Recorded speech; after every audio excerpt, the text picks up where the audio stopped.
Morning students.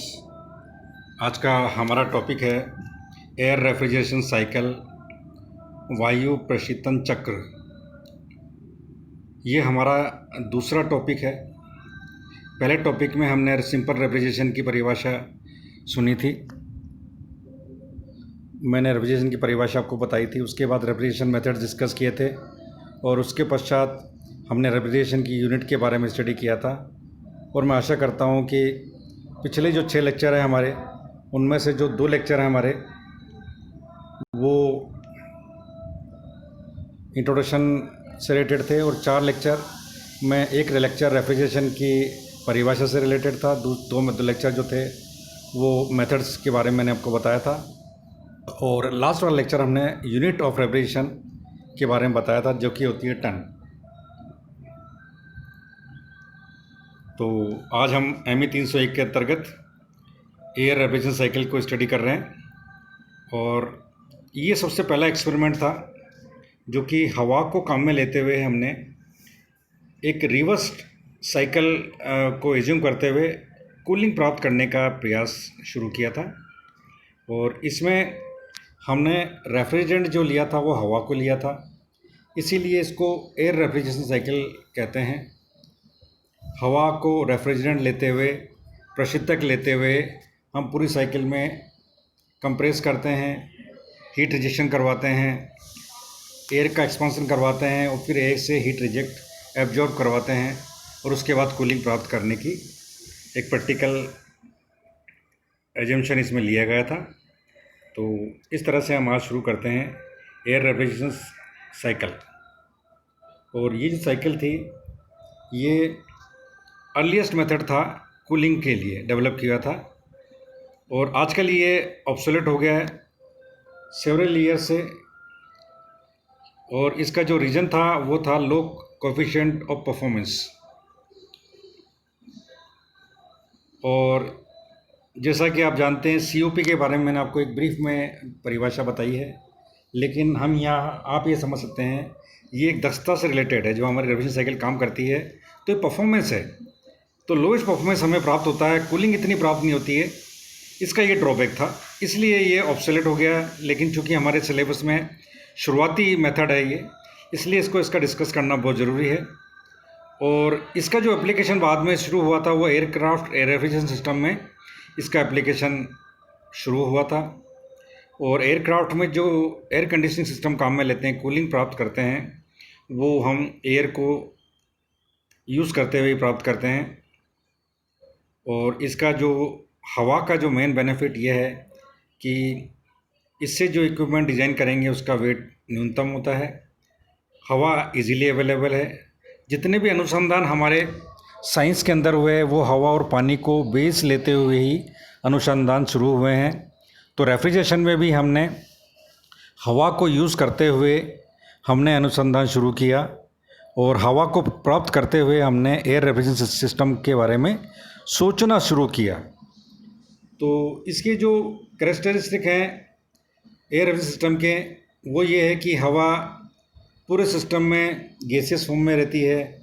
जैसा कि आपको पता है हवा अपना एक ही फेस रखती है। हवा को कंप्रेस कीजिए, हवा को एक्सपांड कीजिए, हवा अपनी स्थिति में ही रहती है। तो हवा इसमें गैसियस स्टेट में रहती है। ये इसका कैरेक्टरिस्टिक फीचर था हवा का।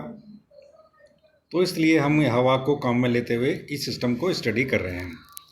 अब ये जो सिस्टम होते हैं, जितने भी हमारे एयर कंडीशनिंग सिस्टम होते हैं, उनको हम 2 भागों में बांट सकते हैं। एक होता है क्लोज सिस्टम, बंद तंत्र।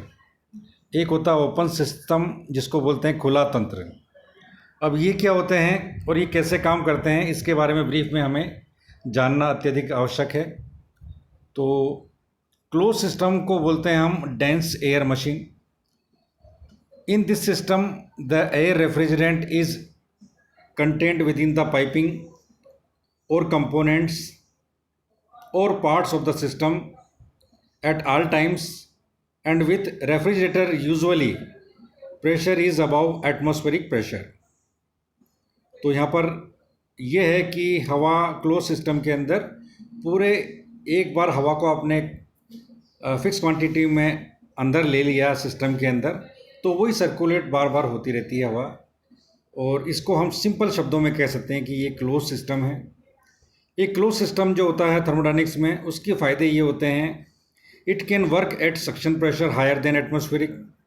क्लोज सिस्टम में हम क्या, सिस्टम में जो प्रेशर बढ़ा सकते हैं वो वायुमंडलीय दाब से अधिक बढ़ा सकते हैं।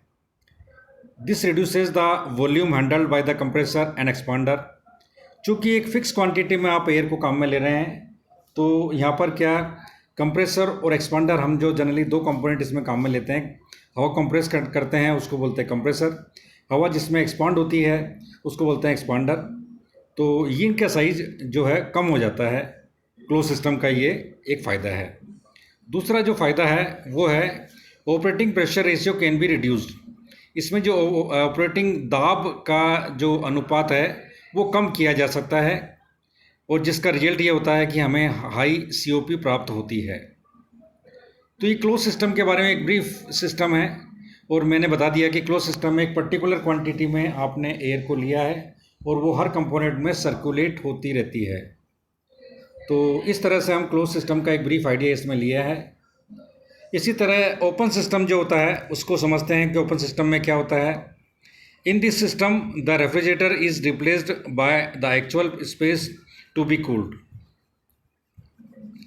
यहाँ पर हमने रेफ्रिजरेटर को रिप्लेस कर दिया है एक्चुअल एरिया में जहाँ की कूलिंग होनी है, with the air expanded to atmospheric pressure, circulated through the cold room and then compressed to the cooler pressure.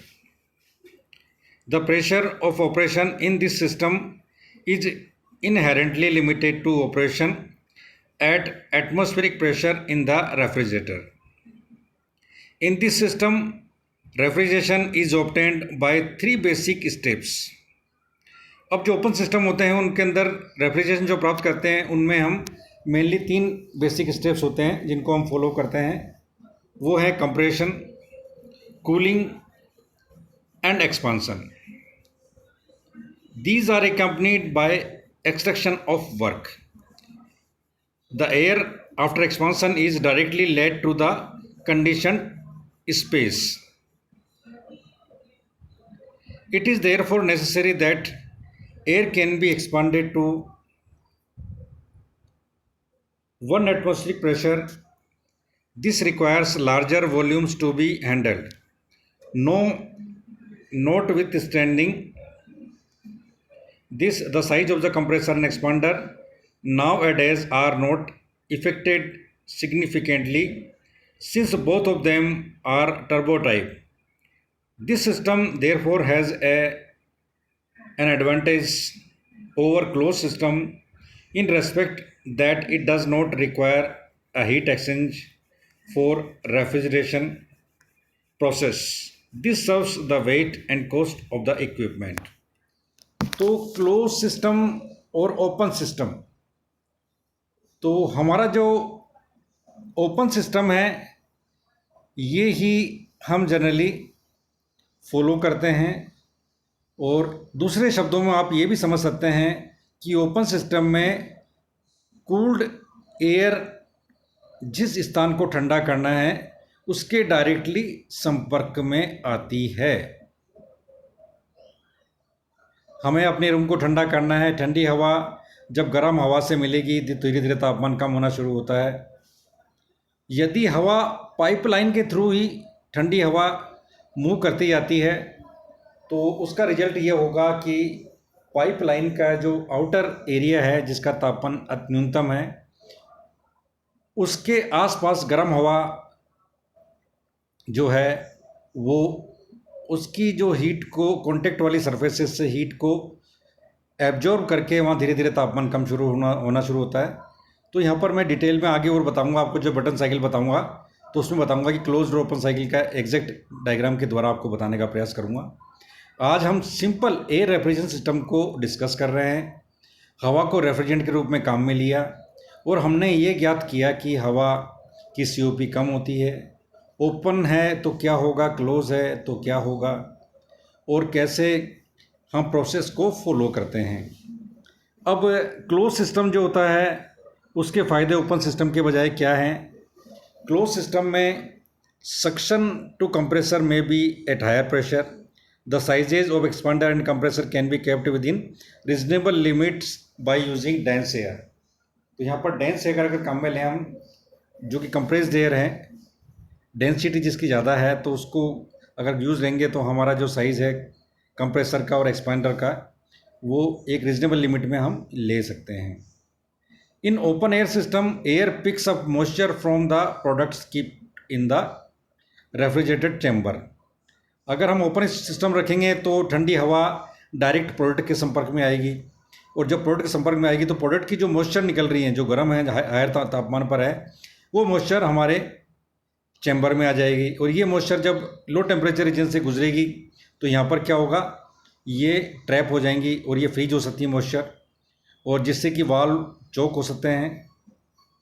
इसलिए एक ड्रायर की ज़रूरत होती है इस सिस्टम के अंदर, अगर हम काम में ले रहे हैं ओपन सिस्टम, जिससे कि मॉइस्चर को ये ड्राई कर सके और उसके बाद हम अन्य सिस्टम में इसको गुजार सकें। क्लोज सिस्टम जो है उसकी COP हायर होती है ओपन के बजाय। ओपन सिस्टम में जो एक्सपांसन जो रेफ्रिजरेंट का है वो वेरी कर सकते हैं up to atmospheric pressure prevailing in the cold chamber, but for a close system there is no such restriction. तो ये कुछ फ़ायदे और नुकसान हमने डिस्कस किए हैं क्लोज सिस्टम और ओपन सिस्टम के। और जब एयर रेफ्रिजरेशन सिस्टम को हमने यूज़ करना शुरू किया तो इसके दो मेथड हमारे लिए थे कि ठंडी हवा डायरेक्ट प्रोडक्ट के संपर्क में आए, और एक ठंडी हवा क्लोज सिस्टम के थ्रू सर्कुलेट होती रहे और कूलिंग जितनी हो उतनी हो जाए। तो क्लोज में कुछ लिमिटेशंस थे, ओपन में कुछ लिमिटेशंस थे, तो ले देख के दोनों सिस्टम को हमको ऑप्टिमाइज आगे करना पड़ेगा और उसी के आधार पर हम इसका एनालिसिस कर सकते हैं। तो ये क्लोज और ओपन सिस्टम जो है काफ़ी कॉन्सेप्ट है, इम्पोर्टेंट कॉन्सेप्ट है, जो कि एयर कंडीशनिंग सिस्टम में हम यूज़ करते हैं। जब फ्रीज की बात करेंगे आप तो वहाँ पर स्थिति कुछ और होगी, जब हम एयर कंडीशनर की बात करेंगे, रूम को ठंडा कर रहे हैं, तो वहाँ पर स्थिति अलग टाइप की होगी। तो इन दोनों स्थितियों में हम आगे इजीली डिटेक्ट कर पाएंगे कि कौन सा क्लोज सिस्टम है, कौन सा ओपन सिस्टम है, और क्लोज ओपन सिस्टम हमारे जो साइकिल है उसके हिसाब से हम इजीली डिटेक्ट कर पाएंगे। इसमें हमने ये सीखा पूरे एयर सिस्टम में, मैं बार बार आपको ये बताने का प्रयास कर रहा हूँ कि इसमें हमने हवा को रेफ्रिजरेंट के रूप में काम में लिया है। हमारी रेफ्रिजरेटिंग मशीन जो होती है वो एक पदार्थ को सर्कुलेट करती रहती है, जिसको हम बोलते हैं रेफ्रिजरेंट प्रशीतक, और ये प्रशीतक सिलेंडरों में अवेलेबल होता है। आपका फ्रिज जो है उसमें कूलिंग नहीं हो रही है तो हम ये मान लेते हैं कि उसमें जो रेफ्रिजरेंट है उसका लीकेज हो गया है, तो हम लीकेज को डिटेक्ट करते हैं, लीकेज को हटा के और हम इसमें रेफ्रिजरेंट को चार्ज करते हैं। और चार्जिंग के पश्चात हर एक मशीन की जो कैपेसिटी होती है उसके हिसाब से हम रेफ्रिजरेंट की क्वांटिटी निकालते हैं कि कितना रेफ्रिजरेंट उसमें चार्ज करना है। एक रेफ्रिजरेटर है जिसकी अलग अलग कैपेसिटी है, तो अलग अलग टाइप से रेफ्रिजरेंट को हमको चार्ज करना पड़ता है अलग क्वांटिटी में। एक एयर कंडीशनर है जिसकी कैपेसिटी 1 टन है, तो उसमें रेफ्रिजरेंट की क्वांटिटी फिक्स होती है। 1.5 टन है तो उससे 1 टन से ज़्यादा रेफ्रिजरेंट लगेगा।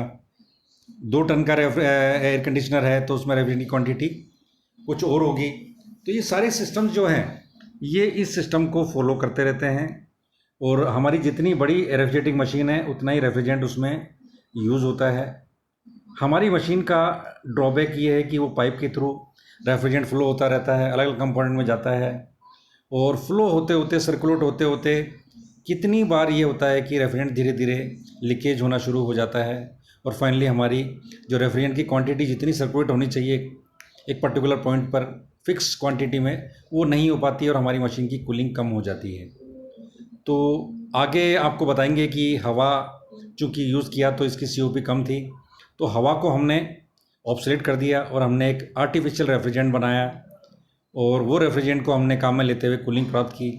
आज जो हम मॉडर्न रेफ्रिजरेंट पढ़ रहे हैं वो उसी टाइप के रेफ्रिजरेंट हैं जिनमें कि हमने रिसर्च से बनाया, अनुसंधान से बनाया है, और वो रेफ्रिजरेंट के बारे में आगे आपको बताएंगे। तो आज का हमारा टॉपिक यहीं फिनिश होता है।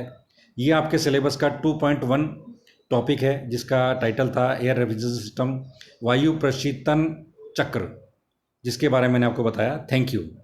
अगला टॉपिक हमारा रिवर्स कार्नोट साइकिल पर होगा और उसी से हमारी एयर को यूज़ करते हुए एफिशिएंट साइकिल के बारे में आपको बताएंगे। Thank you.